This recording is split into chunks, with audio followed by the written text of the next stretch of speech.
I'm pumped to have you here. As you know, I'm going to talk about in a minute. I'm a huge fan of the Knowledge Society. But for our podcast, Competencies Without a Classroom, our main audience, this is high school, middle school, teachers, and students. These are busy people, so they don't have a lot of time for fluff. We're going to jump right into it, if that's cool with you.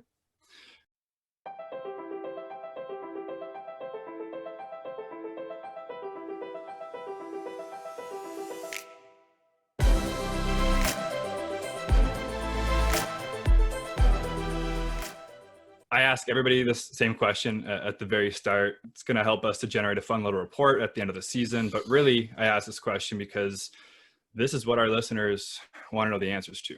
So with that, Navid, pineapple on pizza, yes or no? I'm a yes on that one. Okay, cool. That's a good answer. That's what our listeners want to hear. I mean, I'm a pineapple on pizza guy too, so I'm assuming that. Now that our listeners are on your side, Navid, help me out. Give me some background context. Who is Navid Nathoo? I've always wanted to make an impact on the world. That was my thing. Ever since I was young, one of the things that I think my parents did really well is focus on exposure.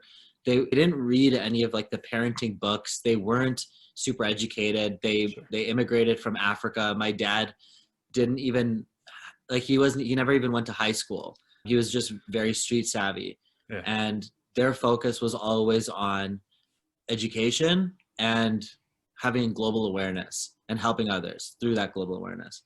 And so we traveled a lot, and not necessarily vacation travels. We went to places like Africa, East Africa. We went to places like India, Bangladesh, places in Europe that weren't well off. And my brother and I got to see the world.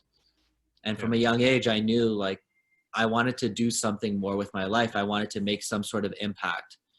Then, unfortunately, the education system is very strong, and the gravitational pull towards, I would say, mediocrity is heavy. And it forced me in a direction that I didn't really want, but it's hard to really think for yourself so much when you're in high school. Yeah. And so I ended up going into business thinking, okay, I guess that's like a path, because it's not like you can go to university and change the world. There's no masters in changing the world, right? So I was like, okay, I'll do business, and got sucked into kind of private equity, investment banking, and realized very quickly when I started working in private equity that this is not how I was going to change the world. Somehow stumbled on tech, got lucky, started a company called Airpost, which we built cloud security solutions, moved to San Francisco, started growing that company over there, and eventually sold it to a $1 billion company called Box, where I led machine learning, AI, big data stuff, did a lot of cool stuff there, and had a lot of really interesting experiences meeting a bunch of smart people. But after that experience, my brother, by the way, at the same time was at McKinsey, which is like a global consulting firm.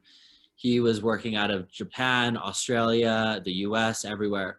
And he flew down when I was at Box, and I had been there for like maybe a year now or something. And he said like, I think I want to do something different now. And I was like, you know what, me too. What do you want to do?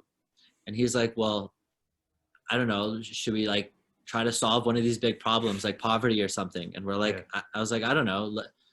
What are the big problems we can solve? Because we're like, we want to solve a problem, but like, what would we do? And then he asked me, he's like, okay, let's go through this thought process. If we had $10 billion in our bank account, what would we do? Right. And that's such an important question, because you don't ask, what would you buy with 10 billion? Because 10 billion is a lot. If I asked you, what would you buy with 200 million? It's even hard to answer that question, right? Like eventually you start thinking about buying islands, and like nobody needs to buy an island. Okay. No. If you own an island, like you don't need that thing. Yeah. So 10 billion, that's way more than anything you could really spend your money on. Yeah. And so you naturally start thinking about how would you spend your time? Because at that point, it's all about time. And we thought, well, we want to figure out what's the most important problem in the world to solve and work on that. That's what we would do if we had $10 billion. And so we started making a list of like, what are the most important problems in the world? Mm-hmm. And this list became huge. It just became this big, big list. Yeah. And we're like, holy crap, why does this list exist? Given where technology is, given how smart people are today, why does this list exist? Yeah. And as we talked through it, we realized that the reason why we have so many big problems in the world and why we haven't solved them yet is because we fundamentally believe that there aren't enough smart people in the world that are trying to solve those problems in the right ways. Okay. We have, is it the right ways, or is it they're not prioritizing the right problems? it's both. It's not enough smart people in the world focused on those problems and trying to solve it the right ways, because you actually have people trying to cure cancer, but they're not doing it in the right ways. Okay. We have so much funding going to places like chemotherapy, and there's I don't think there's anyone right now working on the intersection between nanotechnology and prime editing to cure cancer. Sure. And if you look into the advancements in what nanotech can do with like nanobots, plus what gene editing can do with CRISPR, there's a lot of potential there to solve really, really big problems with disease. And so we thought, okay, and not just technology, by the way, it's also how people think. Like, what kind of frameworks are people using to solve problems? What are the mental models people are using?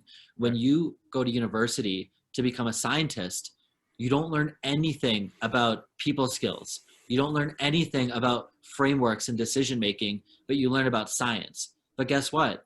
Solving problems in the science world is not 100% about knowing how cells work or knowing the interaction between chemicals. It's about, at the end of the day, everything we do is about people. And it is about, how do you work in a team? How do you communicate? How do you share ideas? How do you collaborate? And then obviously the science stuff matters, but then again, there's a whole nother realm of mindsets, because what happens when you're a scientist and you fail 5 times? Do you stop then? Do you just go back to like what everyone else is doing because that's the safe route and that's how you'll get grants and money? Or do you say, you know what, I'm going to try again and try this new thing? It's mindset. And so a lot of these things we thought about, and I mean, ultimately, cut scene, I think, you know, the end story here, where we started TKS because we thought, how do we intentionally develop people to solve important problems in the right ways, or at least more right ways, using foundational mindsets, modern skills, and exposing kids to emerging technologies and sciences, which are basically like new tools we can use to solve old problems. Like, you would never build a building with a hammer and nails. You want to use a big machine. And to me, emerging technologies are the big machines we can use to solve big problems. That makes a lot of sense. So instead of, you can come up with this top 10 list, but it ultimately would have just been you and your brother. So you said, instead of picking one thing off that list, and it's kind of like the teach a man how to fish analogy, right? Instead of you guys just fishing for one fish at a time yourself, you're going to teach an army of young people about how to use these mental frameworks and the right mindset and everything else you just talked about to solve problems at scale. Is that kind of what led to TKS? Yeah. Yeah, but also the idea that, like, if you solve one problem today, another one's going to come up tomorrow, and then who's going to solve that problem, right? Yeah. Like, how do you tackle the root cause of this problem? And that's actually one thing we teach in TKS, root cause analysis, within some of our problem solving frameworks. And the root cause of why there are so many big problems in the world today that can be solved that aren't, is because people aren't solving them. It's actually not as complicated as we think. I have super smart friends working at Facebook, working at Snapchat, getting paid a ton of money. Guess what they're getting paid to do? Build filters. Yeah. They're building filters. These people could literally cure cancer with their intellectual horsepower and their abilities, but we're not incentivizing people in the right directions. You know, we give free lunch, we give unlimited, vacation days, all of those things to build filters. But when you look at the people that are trying to cure cancer, I mean, let's just say their work life is not as glamorous as the people working at Google and Snapchat. Yeah, that's fair. So instead of trying to change society from the business perspective, we're going to try to show our youth that purpose is more meaningful than the paycheck. And that's how we're going to make a bigger impact. And that could be, this is going to be a great segue to talk about TKS. I'm a huge fan personally of the Knowledge Society. When I first found out about it, when I first talked to somebody there, I made the joke asking if 30 years old was too old to apply, because I wanted to do it for myself. And I was told that yes, it was too old for the application. But at my Blueprint now, we've had the privilege and the opportunity to work with a number of your students. Most recently, they did what we call a user acceptance testing session, where we're building out this new program, and we had had them basically go in with the mindset of pretend you're the user, but think critically about the whole experience and what it should do and what you found when using it. And it was some of the best and most honest and most authentic feedback that we've received to date. It's easy to tell just from those experiences that you're kind of building the next unicorn student, if I can call it that. But maybe, Navid, can you explain, you've touched on a little bit, but what is the Knowledge Society? What kind of students are you looking for? How can they get involved, and what's the end goal when they run through this program? Yeah, so the basics is that TKS, the Knowledge Society, is a human accelerator. So it's a human accelerator for young people we have two programs, one that's age 9 to 12, that's called Foundations, and another one that's age 13 to 17, which is called Innovate. And then our second and third year programs is called Activate. So basically after Innovate, you go into a different stream if you get accepted in that stream. Innovate is focused, or Foundations, let's start there. That's focused on building foundational mindsets, getting introduced to what are the big problems in the world and what can you do about it? Why should you care? We talk a lot in education about how the why is super important. And I fundamentally believe that for people, like how do you get young people to realize that they're so privileged, especially if we live in North America, and that there's so much we can do to make an impact on the world and contribute to society. And so that's one of our big goals with Foundations, showing kids that you can make a change in the world. And here are all the different places that need your help. And we find that a lot of kids get excited about specific areas, whether that's ocean pollution, plastics, maybe it's greenhouse gases, maybe it's poverty, whatever it is, food, cellular agriculture, things like that. Giving them a why, like why should you learn? Why should you be excited about this stuff? And wake up with some sort of passion, purpose. Innovate, which is a 13 to 17-year-old program, is focused on emerging technologies and sciences, because we really want to give them the tools to go solve problems in ways that people aren't solving them today, right? That's why our students are doing such amazing things, because they're using the intersection between emerging technologies. One of our students recently closed, I think it was like an $8 million Series A round. Yeah. He's 19 years old.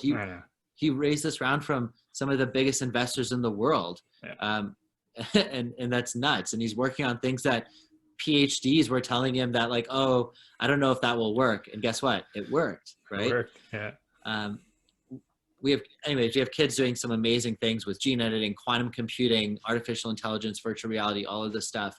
And so that's one piece we focus on is emerging technologies. Another one we focus on is mindsets. Like what are some foundational mindsets and fundamental mindsets you need to live not only a successful life, but a happy life, a fulfilling life. And I don't think we talk about that at all in schools, which I wish I had more conversations about that in a classroom. Right. And so we do that a lot in TKS. The third one is skills. Given how fast the world's moving today, given technology, what are real world skills that people need to learn to make an actual contribution to society and the workplace if and when they eventually get a job, or if they want to start their own company? What kind of skills do you need? Yeah. And then the last one is networks. We focus on networks. So people are important. And we focus on how to connect with people, how to maintain relationships, how to leverage people in your network, how to treat your network as people, not just as names to extract value from. Right. And so relationship building is really the term that we focus on. Yeah. And then an Activate, which is after you pass from Innovate, you have to apply to Activate. And if you get accepted, that program, and by the way, we do that because we're very meritocratic. Yep. The Knowledge Society, I mean, that term is supposed to be like a meritocratic society that contributes to each other and helps each other. And it's focused on the fundamental pillar of knowledge being the importance. Yep. And within this idea of merit, you don't just go to Activate just because you got accepted into TKS. Like when you go to Harvard, you get accepted, there's a very high chance you're going to graduate. Like they don't test you every single year if you should keep being at that school. The bar is pretty low to getting removed from the school. Whereas in TKS, it's the opposite. The bar is pretty high to continue. And in Activate, yep. we focus on the world's biggest problems. We call them WBPs, and we focus on philosophy. So those are like the two big buckets that we focus on. Man, part of the reason I wanted to be on this podcast is so that more teachers and students can hear about the types of programs that you're running so that they can take advantage of them. So I'm going to link to them in the show notes, but since we're actively listening right now, how do students apply to this? What does it look like in the world of COVID when we're recording this? Yeah, so we have 7 cities that TKS is active in. This year, there's going to be 700 kids joining, which is crazy. And we have a fully virtual program that we just launched this year from kids around North America and around the world, which is pretty nuts. Yeah. So you can go to the website, you can apply there, and there's usually a 2 to 3 step process, which includes an application, interview, and then sometimes there's like a bonus step. And what we're really looking for, like I'll tell you the answer right now. The first thing we're looking for is desire. And that's a very uncommon thing to look for in academia and in education. But we want to understand, like, where is you as a student, where is your desire coming from? Do you have a desire to make an impact in the world? Or do you have a desire to have TKS on your resume so you can go to a good school? Like, that's not what we're looking for, right? We don't want people who just want to build up their resumes and their essays. Like, we want people who actually care about learning, who are curious, who have a desire to make a change.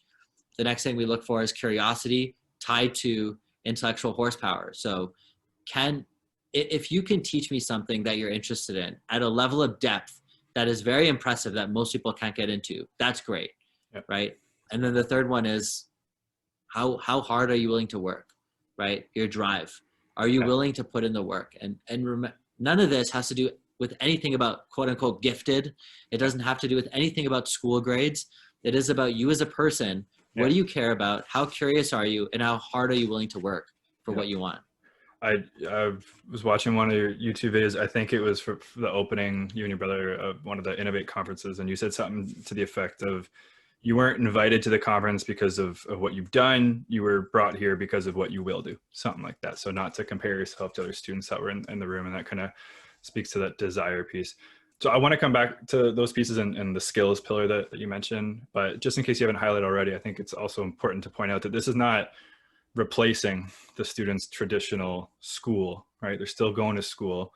This is kind of a weekend or after school program for them to supplement the traditional education, right? Right. It's once a week for 10 months. So what we found, we've tested models in the past that was 1 month, 3 times a week. We tested 3 months, we tested 6 months, and what we found was 10 months was actually the amount of time you really need to ramp up. So it's a 10-month program once a week. Kids still go to school and they attend TKS as kind of like a side catalyst. Yeah. Okay. Awesome. So let's come back to skills. One of those big pillars, I'm going to call it that, part of the programming. Obviously, you've been involved in hiring decisions before, Navid. I think I even saw a job posting you guys have out right now for something like a partnerships manager, something like that. And you just talked about resumes, right? So let's say you get 2 applicants, same resume, and maybe you just answered it with your previous question, but what are you looking for? Like, what separates one from the other? Is it the desire, curiosity, and drive, or is there something that you've found over the years, whether it's from Box and your other adventures or TKS? Like, what are you looking for in that applicant? So first, I mean, it depends on the role, but without getting too into it, I'll just give you a framework for how I think about what's generally important. Cool. And how this framework fits into that decision, whether it's mine or anyone else's. I think what people think today is that if you have the knowledge and skills, you'll be able to be successful and get the job you want and whatever. But that's actually not the most important thing. There are 2 things that come above knowledge and skills. And knowledge and skills are important, but these 2 things are extremely undervalued and not a lot of people focus on. And schools definitely don't focus on it. And I really want to push to incorporate some things on this in the curriculum. So I'll tell you the first one. The first thing I look for, and what most smart people and large organizations and forward-thinking organizations look for, is character. We look for character. What kind of person are you? What are your values? How do you operate? How do you work with others? How do you collaborate? Are you a optimistic person or pessimistic person? Do you have resilience, or are you just going to give up? You know, what is your character? Are you going to tell the truth, or are you going to lie about things? You know, are you going to say, I'm sick today, when really you're going out golfing or something, right? Like, what kind of person are you? Yeah. And that is important. we need to be intentional about the type of people that we're building, because right now, I'll tell you, it is kind of hard to find people with great character. It's not extremely common. Yeah. And to me, that is one of the world's biggest problems. Having like not being common to find people with great character. Yeah. So that's number one, character. Number two is network. Who do you know? Okay. Who do you know? If I've known someone for the last 5 years and I've watched their growth and progression, and I've gone to understand who they are and their character, I'm way more likely to want to work with them, right? Or if someone I really trust recommends someone to me, I'm way more likely to pay attention to that candidate. That's just how the world works. Networks and relationships are super important. And so character, networks, and then knowledge and skills. Okay, that's an important message for the students listening to hear. And there's just something that you can't fake either. You can't fake character, and you can't fake a network. And you got to be able to display evidence of it when you're having those conversations with someone like Naveed, if you want that job. And speaking of that job, Naveed, I mean, one of my things, I feel like resumes are on the way out. They're just a little bit old school, like a lot of the things we have set up in society right now.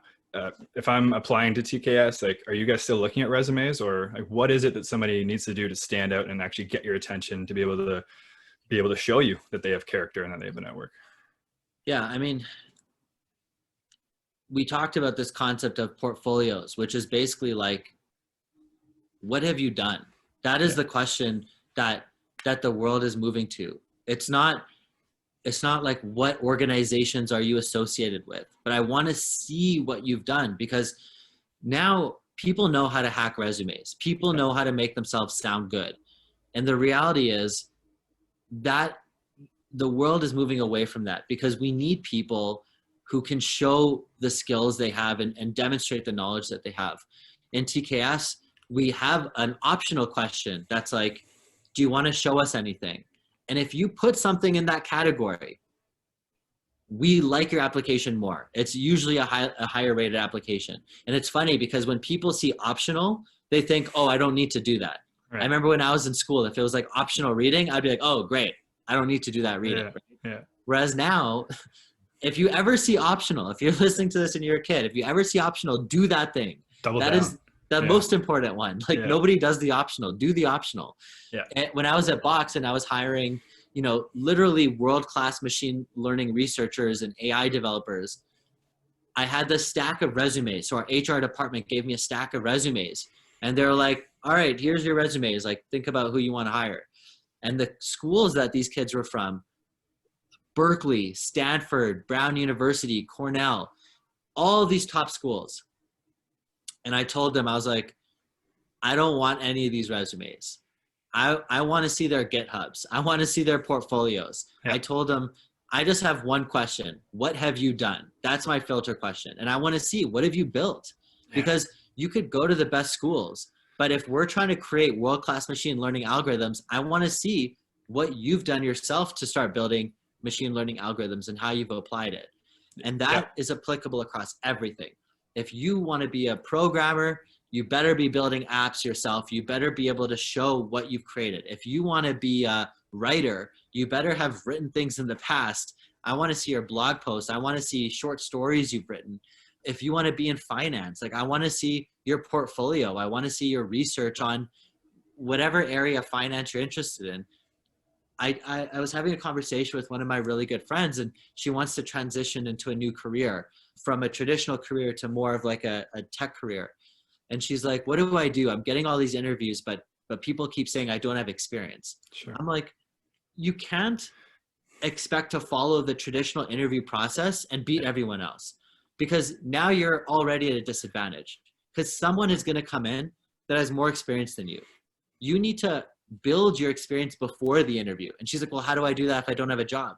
I was like, that's the old school way of thinking. Thinking the job will give me experience doesn't exist anymore. You can do it yourself. Given the technology we have today, given where the world's at, given how easy it is to start something or write something or make a video or a podcast like this, you can literally do whatever. You just need to take that initiative. So I told her, I was like, how hard are you willing to work? And she's like, I'm willing to work hard. I'm like, how hard? She's like, really hard. I was like, okay, in this area that you're going into, what I want you to do is set up 5 meetings by the end of next week and write a blog post on each of those meetings and the best practices that those industry experts told you about that profession. That's what I want you to do. And then let's sync up next week and see if you actually did it. Yeah. Now here's the thing. It's really easy to say, but after working with kids for a long time, this is what happens. Okay. A lot of kids suffer from 2 things. Okay. The first one is perfectionism.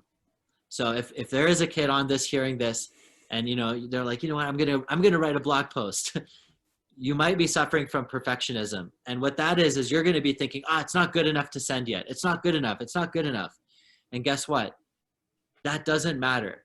If you're going to remember something, remember done is better than perfect. Okay. Times 10. Yeah. You will never make something that's perfect, especially your first time or your second or third time. It will never be that good. You need to expect that your first 20 times is going to suck. Okay. But you will get better every single time. And so just press send, press publish, do the thing. Done is better than perfect. And you get the feedback from doing the thing, which is what allows you to get better too, right? Exactly. You get the feedback and you got to grow. That's the thing. You need to get the data points to get better. The first time you do it will never be better. And again, this is another issue I have with how we mark some things in schools, like essays. You don't write your first draft to get feedback on it, make it better. You just submit the essay and then that's it. Whereas in TKS, it's a big problem. Like I tell these kids, ask for feedback before you publish something. And then, when they ask for feedback at the end, I'm like, you need to ask for feedback at the beginning. Build a framework of what you're trying to build. Then I'll let you know if you're in the right direction and we'll constantly iterate. So that's the first thing. Done is better than perfect. Get feedback, iterate. Yep. The second thing that people need to remember is you need to prioritize curiosity and excitement over what other people think about you. Insecurity is a huge problem that's happening today. And I don't know if this is a problem that's existed forever or if it's just exacerbated by TikTok, Instagram, competitiveness of schools and jobs, but it is a huge problem. And I'm telling you, the amount of kids and teachers that are holding themselves back from being the best possible person they are today is because of insecurity. And insecurity is when you're focusing on yourself and what will other people think? What will other people say? That is toxic. That's a toxic mindset. You want to get rid of that black hole of, but like, what if this happens? What if that happens? It's reasons not to. Yeah. If you are thinking of reasons not to, you need to pull yourself out of that and you need to get into reasons to. You need to get into, why should I do this? And it has to be driven by curiosity and excitement. You need to want to learn about something new. You need to want to be excited to see what people will say about your article or be excited to get feedback and be better at what you're doing. And the line between being anxious and being excited is very thin. It's very thin. And I'm not saying that as like an inspirational thing. I'm actually saying that scientifically. Okay. Your amygdala is what triggers the fight or flight response. Yeah. And your amygdala also is a critical part of excitement. And it is just a mindset. It is a mindset between, do you choose to be anxious or do you want to choose to be excited? Because your body's physical response is actually very similar. Both of those things are very similar. But the way you think about it can either make you anxious and hold yourself back or make you excited and propel yourself forward. And I'll tell you one thing, for all the students listening to this, every time I wrote a test and I was excited to write that test, I crushed it. I absolutely crushed it. When I was in grade 10, not many people know this. When I was in grade 10, my math mark was like high 60s, low 70s. And that was because, one, I didn't really know why I was learning math and I kind of just like didn't care. And two, I was like stressed out before I went to write the test. When I was in grade 12, my grade 12 math test in Alberta, there's provincials and that counts for 50% of your whole mark. Mm-hmm. I got 100% on that math test. 100%. I aced it. It was perfect. My whole math course. Yeah. Exactly. My whole math course, I got 100%. Why? Because I was excited to learn it. Yeah. I was excited to write the test the morning of, I was driving to school, because in Alberta you can drive at 16. I was driving to school. I pumped up music, blasted music. I was jamming out. I was excited to write this test. I was not flipping through my notes. I was not like, oh, okay, what if I do this? What if that? I was excited, not anxious. Yeah. And when you are prepared and excited, you will win. Being prepared and being excited is the combination.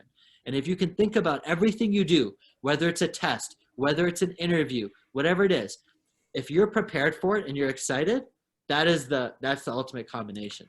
And I don't think, and that's so amazing, I don't think it sounds super easy. It's not that hard in reality. It's noticing that fight or flight moment where you have the decision to make between anxious and excited, and building the habit of choosing to be excited about it. And it has such a subconscious impact.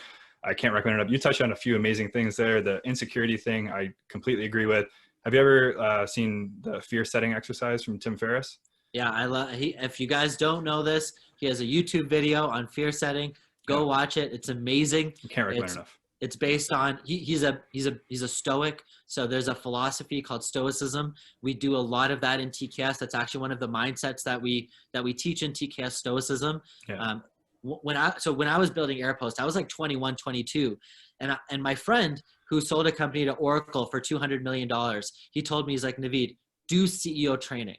And I was like, why do I need CEO training? Like I'm just starting this thing. I don't even know if like we're going to be successful. He's like, do CEO training. So I was like, okay, fine. He introduced me to this guy, Dave, who I paid $2,000 to for 3 days. At the time, that was huge to me. $2,000 for 3 days. But I was like, whatever.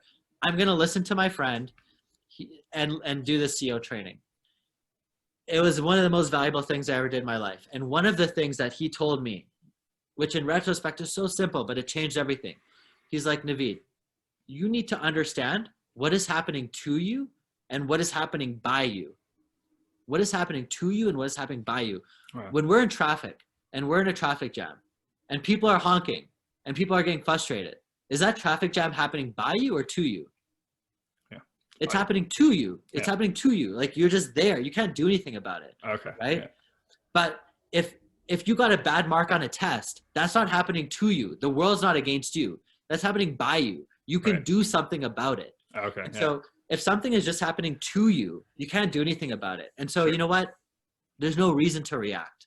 It's just happening to you. You just gotta focus on what you can control. Right? Exactly. And that's one of the core pillars of Stoicism. It's like, what can you control and what's out of your control? If something's out of your control, don't worry about it. But the things that are in your control, think about what can you do about it. Anyways, that was a little bit of a digression. No, it was super important to talk about. And actually, speaking of Tim Ferriss, we've been talking for a while, but I have a pretty good feeling that people are going to want to hear from you again. So we'll wrap this up for you, Navid. Speaking of Tim Ferriss, I stole this from his podcast, but you have a billboard. You can write anything on it. What does your billboard say? Be present. I think that would be the current thing on my billboard. Be present. Yeah. I think just going back to this idea of like insecurity, anxiety, also given where tech has brought us to with Netflix, TikTok, Snapchat, all of this stuff.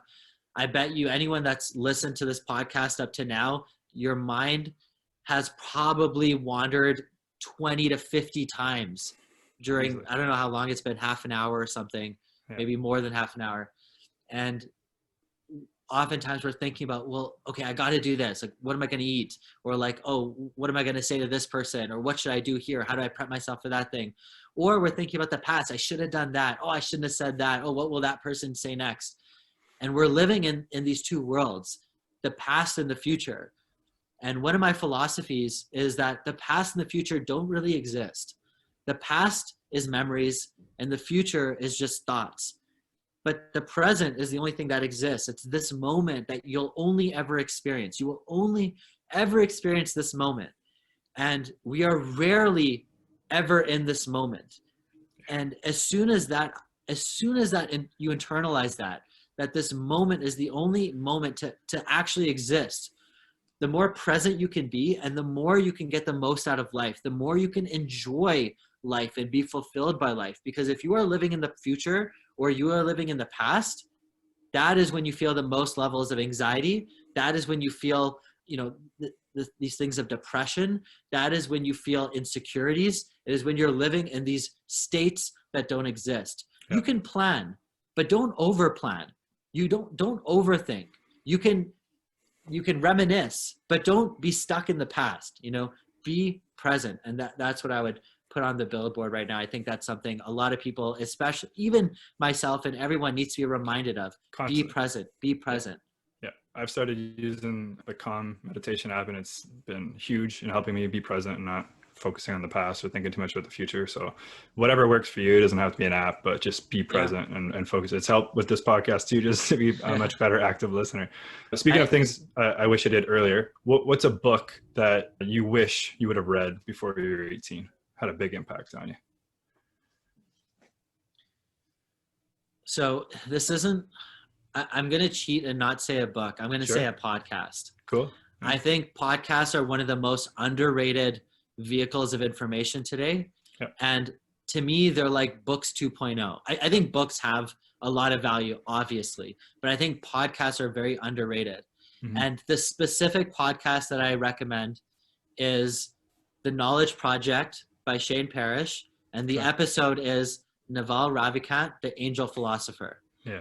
And that was the first podcast that I heard. That was my first podcast. And my friend, Allison, who runs the Teal Fellowship. If you don't know the Teal Fellowship, they basically give $100,000 to students who wants to start companies and take a gap year from university.